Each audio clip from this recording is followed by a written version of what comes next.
نحمدہ و نصلی علی رسولہ الکریم، اما بعد فاعوذ باللہ من الشیطان الرجیم، بسم اللہ الرحمن الرحیم۔ دنیا میں عمل کرنے کے کتنے طریقے ہیں؟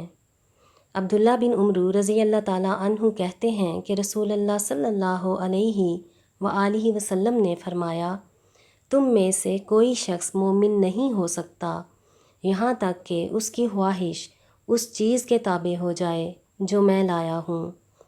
اس حدیث پاک سے معلوم ہوتا ہے کہ دنیا میں عمل کرنے کے دو طریقے ہیں، ایک ہے ہوا یعنی اپنی خواہش پر عمل کرنا، اور دوسرا ہے ما جاء بہ الرسول یعنی پیغمبر کے لائے ہوئے دین پر عمل کرنا۔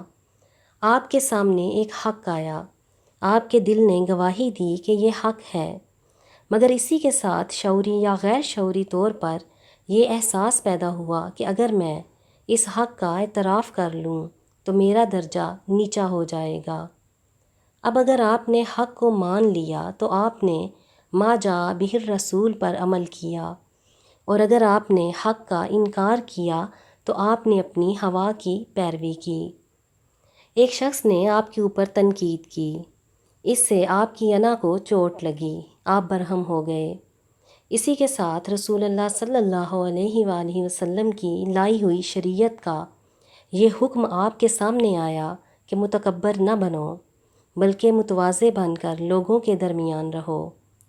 اب اگر آپ نے تنقید کے جواب میں تواضع کا انداز اختیار کیا تو آپ نے ما جاء بہ الرسول پر عمل کیا، اور اگر آپ نے تنقید کے جواب میں گھمنڈ کا انداز اختیار کیا تو آپ نے ہوا کی پیروی کی۔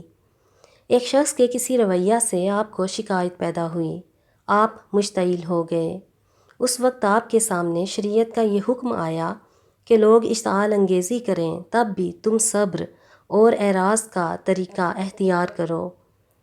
اب اگر آپ نے اشتعال کے باوجود صبر کیا تو آپ نے ما جاء بہ الرسول پر عمل کیا، اور اگر آپ مشتعل ہو کر فریق ثانی سے لڑنے لگے تو آپ نے ہوا کی پیروی کی۔